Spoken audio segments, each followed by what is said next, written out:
Sveiki gyvi, labai džiugu vėl su jumis susitikti ir pabendrauti išminties minutėlėje, nes šiandien darome išminties minutėlę. Ir šiandien turėsime, manau, kiekvienam žmogui svarbią temą, nes kalbėsime apie bendravimo svarbą. Tai nieko nelaukdami, pradėkime išminties minutėlę.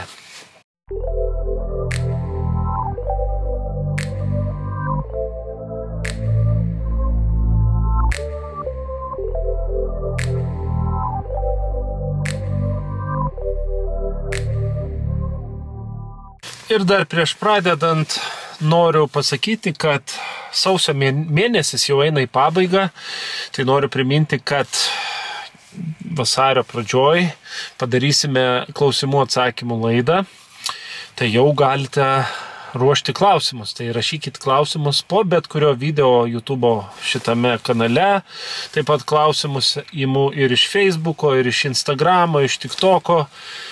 Dar, iš visur, kur tik mane pasiekėt, galite rašyti klausimus, kuriuos įdėsiu į klausimų atsakymų laidą. O dabar pradėkime išminties minutėlę.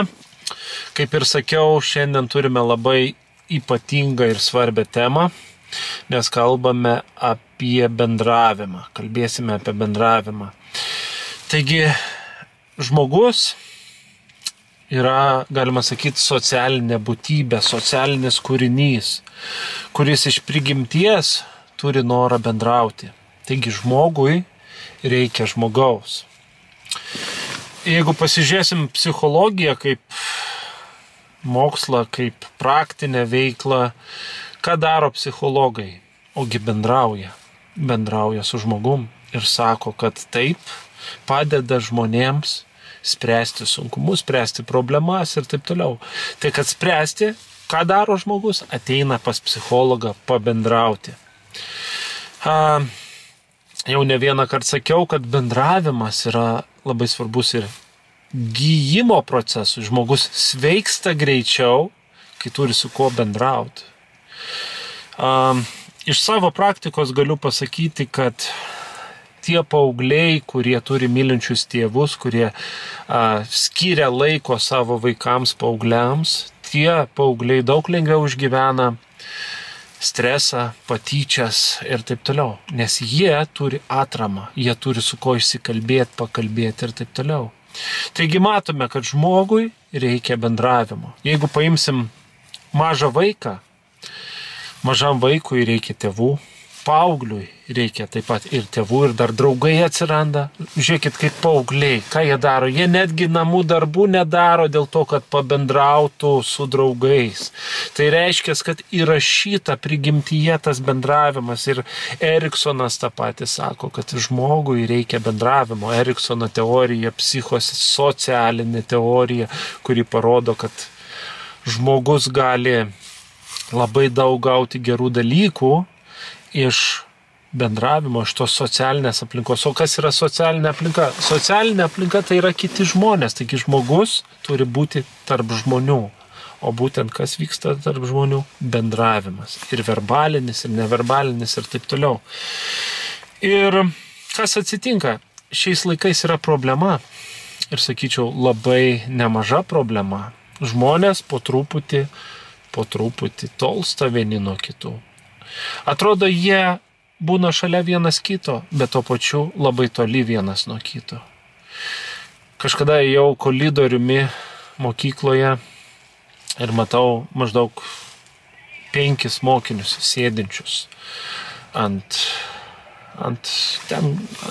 tokio specialaus, kur mokiniams atsisėsti. Ir sėdi visi. Ir atrodo, sėdi visiškai tyloje. Ir ką jie daro? Visą laiką įnikia į telefoną. Kalbėsim apie suaugusius, kas vyksta.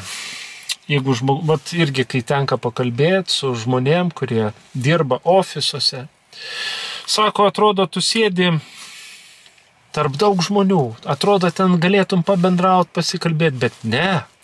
Visą tą laiką, daugiausia laiko, ką žmogus daro, sėdi, pildo lentelės. Aš nesakau, kad lentelės galbūt tai pareiga, tai darbas, bet jisai atrašo laišką tam žmogui, kuris va čia visai netoli sėdi.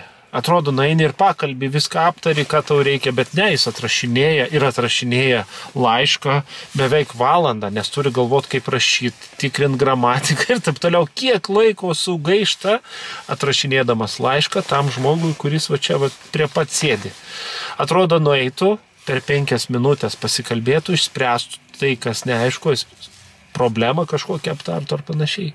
Bet ne, mes taip priprantam prie rašymo, kad žmogui net nėra laiko, kada pasakyti labas, kaip gyveni ir išklausyti tą, kaip gyveni, bet visą tą laiką geriau rašo laišką, atrašo į laišką, paskui gauna atsakymą ir vyksta susirašinėjimas 2 savaitės vietoj to žmonės galėtų išspręsti sunkumą daug greičiau. Žmogus kiek streso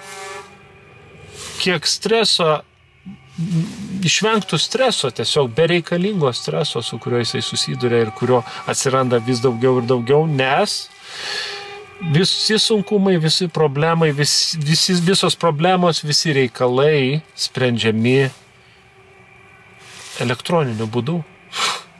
Net ne kameromis, bet susirašinėjimu. Ir žiūrėkit, kaip žmonės nutolsta vieni nuo kitų. Atrodo, technologijos turėtų palengvinti mūsų gyvenimą, bet kartais technologijos mūsų apkrauna ir mes neturim laiko pagrindiniams dalykams, žmogiškiesiams dalykams, kurie labai svarbus. Nes bendravimas žmogui, kaip ir sakiau, iš prigimties jau mes linkę į bendravimą, mums reikia bendravimo. Bet kas išeina? Ogi išeina tai, kad žmogus neturi laiko. O neturėdamas laiko, neišmoksta spręsti konfliktų, neišmoksta priimti kito žmogaus, neišmoksta klausytis, kas vėliau atsiranda problemų santykiuose su artimiausiais žmonėm. Ir konfliktai, ir problemos, ir nesusikalbėjimai, ir taip toliau, ir taip toliau. Trumpa reklaminė pauzė. Trumpai bus tikrai, stengsiuos trumpai. Gerai, reklaminę pauzę noriu pareklamuoti Contribui, kad galite prisijungti prie Contribui rėmėjų komandos ir tapti rėmėjų, kaip tai padarė Kristina ir Gintarė. Ačiū joms ir noriu pasakyti, kad jeigu jaučiate norą paremti šitas mano veiklas, YouTube ir visose kitose socialinėse platformose, kviečiu į Contribui. Ir paremti, kaip jūs galite. Jeigu tik yra noras, laisva valia, kviečiu jūs į Contribui. Na, o dabar grįžkime į išminties minutėlę. Nežinau, ar girdit, bet čia labai didelis mašinos pipsena, čia streikas ar kažkas tokio, šiandien vyksta, ūkininkai streikuoja, bando bendrauti. Tai bendravimas yra toks psichologinis, socialinis aspektas, kuris be galo svarbus kiekvienam iš mūsų. Netgi ir šiuo būdu aš dabar išsakau savo mintis ir taip bendrauju su jumis, nes toliau tęsiasi jūsų, aišku, gerai, raštu taip pat yra bendravimas. Dar čia reiktų šitą dalyką pasakyti. Kai žmonės susirašinėja laiškais, tai irgi bendravimas. Bet, kaip jau ne vieną kartą minėjau, raštas tai ne face to face, ne akis į akį bendravimas, nes kaip žmogus bendrauja akis į akį, jis daug labiau gali išreikšti save, išsakyti, o kitas žmogus gali labiau suprasti. O raštu yra daug sudėtingiau tai padaryti, o žmonės net nemoka akis į akį bendrauti, o raštu išsakyti savo mintis iš tikrųjų yra daug sunkiau ir dėl to kyla daug daugiau konfliktų ir nesusipratimų. O be to, kaip ir sakiau, žmonės vis mažiau ir mažiau turi laiko bendravimui. Ir tai yra liūdna naujiena. Taip kad nepamirškit pagrindinių dalykų, nes vienas iš pagrindinių dalykų yra bendravimas, buvimas tarp žmonių, laiko leidimas su jais. Tai tokios mintis, tokie pasvarstymai šioje išminties minutėlėje. Na, o dabar, manau, jau laikas atsisveikinti. Dar noriu priminti, kad kad rašytumėt klausimus, klausimų atsakymų laidai. Ir dar vienas dalykas, noriu padėkoti Contribui rėmėjams, tai Gintariai ir Kristinai.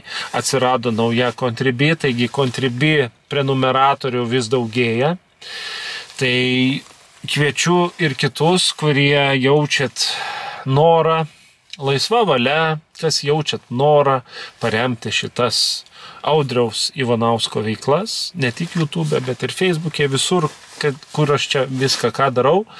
Tai jeigu jaučiat tokį norą vidinį, tai kviečiu į Contribui. Ir nuoširdžiai dėkoju jau esamoms prenumeratoriams, tai Gintariai ir Kristinai. Ačiū Jums ir ačiū Kristinai, nesenai prisijungė, tai iš tikrųjų pamačiau ir labai apsidžiaugiau. Tai ačiū.